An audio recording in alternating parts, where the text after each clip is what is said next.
My wife cried because she was cruel to me. Still haven't been able to stop thinking about it. Witness our heartfelt fight to heal, rebuild trust, and find hope in the darkness.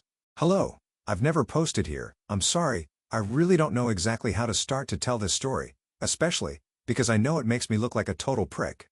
My wife and I have been together for around 4 years, married after 6 months dating, and it's been mostly a dream since then, except for this one thing. She just likes to laugh and goof around, and a lot of her joking around tends to hit in the opposite effect than intended. I'm normally not gonna get upset about that kind of thing. It's not an everyday thing, but maybe weekly?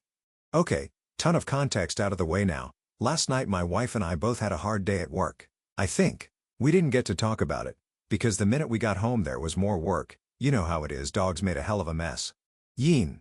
So we were pretty stressed and out of it, and all I wanted to do was watch the movie she picked out and go to bed, but then she decided it would be funny to drop a couple jokes about my appearance, specifically about one aspect of that appearance I have problems with.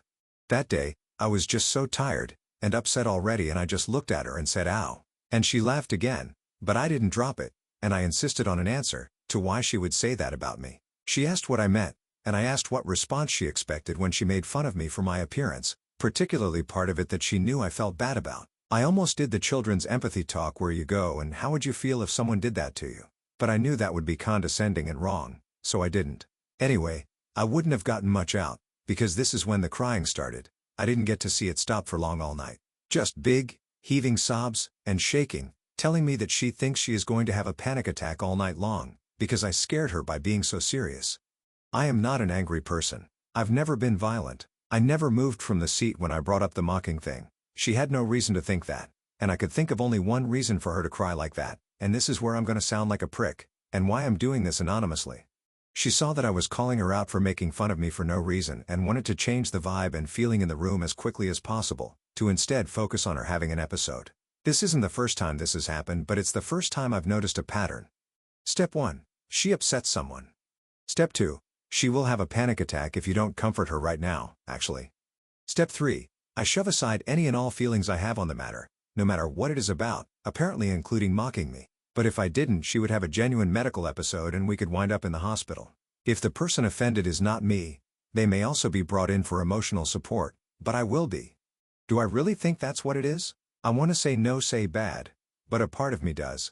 Don't get me wrong, 99.999% of me isn't a prick, but that very small part, it's something I cannot stop thinking about, and I don't know if I want to bury myself alive or go to marriage counseling, because one of us have a problem. Because if she is doing that, what? But because she isn't, instead I have the problem, and currently feel like I am going through some kind of psycho werewolf transformation type thing. Totally normal and cool with my wife right up until the full moon is out, and then I turn into a rabid animal and accuse her of faking her mental health diagnosis, apparently. Like the monster you are. XD. Reminds me of a girl I used to call a friend.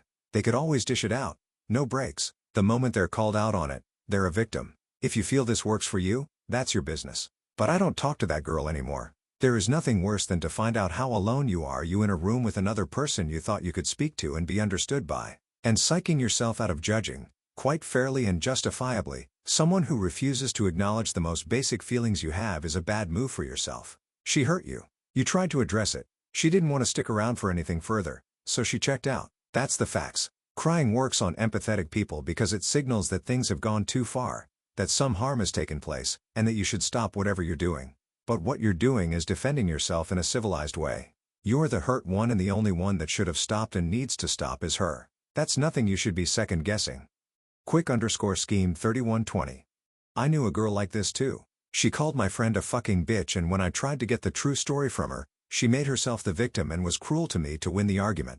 We caught her stealing people's things on multiple occasions. Someone put a note up about their food not being communal, and she sent them huge paragraphs about uncalled for passive aggression and her low blood sugar.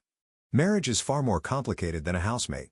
I don't talk to that girl anymore, but I believe everyone has the capacity to change. Op's wife is 100% trying to manipulate the situation to make herself the victim after realizing she was a complete dick to her husband. That would be a deal breaker for me. If OP wants to fix things, he has to address this toxic and manipulative behavior from his wife, demand she go to therapy, and lay out major boundaries. The cruel comments are something that can be stopped immediately. If she does make one, but is aware that it's cruel after and apologizes without a fucking panic attack, then she has shown she is willing to change. Therapy takes a while, so of course understandings must be made there. But the cruel comments? Lay that boundary down now. OP. It's not like she can't change and stop that today, if she wants. Tasty_donut_ 9226. I went straight to she's trying to manipulate the situation. Absolutely manipulative, I think, aside from being cruel. And this here. Because this is when the crying started, I didn't get to see it stop for long all night. Just big, heaving sobs, and shaking, telling me that she thinks she is going to have a panic attack all night long, because I scared her by being so serious. ELP is going to end up getting accused of abuse himself if he is not careful. Please believe it, your wife behaving that way should be unacceptable to you. That is not the behavior of a loving partner. Of someone who respects you. She is being a bully, aside from dramatic, but then turning it around to make you feel like the villain of the piece. It is a load of BS. Do not fall for it. Yo-yo_ma86. This 100% this is emotional manipulation and abuse. Absolutely absurd. I couldn't handle this. Judgment, NTA. Update, 8 months later. So I didn't think I would update, because after we talked about my thoughts on the issue, it was an even bigger panic attack and sobbing and asking if I thought she was evil and all this other stuff that made me feel like a devil incarnate forever, even beginning to doubt her. We went back to the usual and I had to deal with more of it. I didn't mention in the last one, but this issue she had didn't just apply to me. It was for everyone and everything that could upset her, and no matter what therapy or meds she was prescribed, it did nothing at all. It wore me down so bad I was sleeping badly and just about lost my job because I couldn't focus, because what if she had a panic attack at work? What if I wasn't there and she needed me? We had been genuinely talking about her quitting her job, at least until we found something that worked to combat the stress and anxiety she seemed to be feeling all the damn time. All of which made me feel all the more pathetic after I found out she was cheating on me. The guy worked with her, and reached out to tell me because he didn't know she was married. I knew I couldn't confront her in person because her reaction would likely make me think the guy made it all up, somehow, despite having texts he showed me from and to her number, and photos I'd rather not discuss. I just moved out and took my dog. Calm down, she never even liked him that much, hasn't asked about him once. Anyway, I texted her that I knew and was going to talk to a lawyer and asked that she did the same.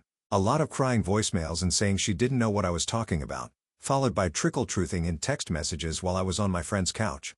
We're still in the middle of everything, but it's pretty cut and dry, hardly any marital assets worth speaking of, and the lease is in her name. I honestly am surprised by how little heartbreak I actually felt, coupled with a weird sense of relief. I definitely thought getting cheated on would be the worst thing anyone could do to their partner, but if it wasn't a dick move I would thank her.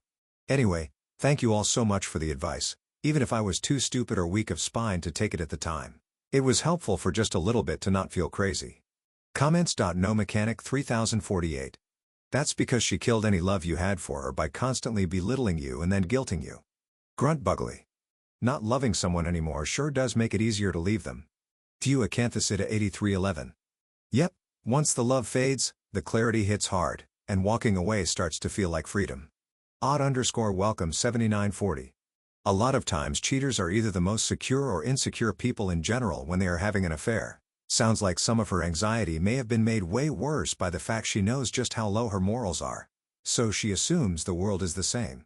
I am thrilled to hear you're walking away. Even if she wasn't cheating, people who slowly weaponize tears are absolutely as terrible to be with as some who are mildly abusive. They slowly make you sit on edge 24/7. Make you always feel like you have to be perfect. It can be torture. I'm not glad you got cheated on, but it's at least silver lining that it's a great excuse to just walk away. Concola. Wow, I'm sorry you have to deal with this. Did her coworker tell you when the affair started? And does that coincide with when her panic attack started? Oop, not when it started, but when they started getting worse. Like it went from an occasional thing to every day I had to be on guard for what I or other people could say to her, because she was going through such a hard time. I am not the UP. Please do not harass the UP. Please remember the no brigading rule and to be civil in the comments.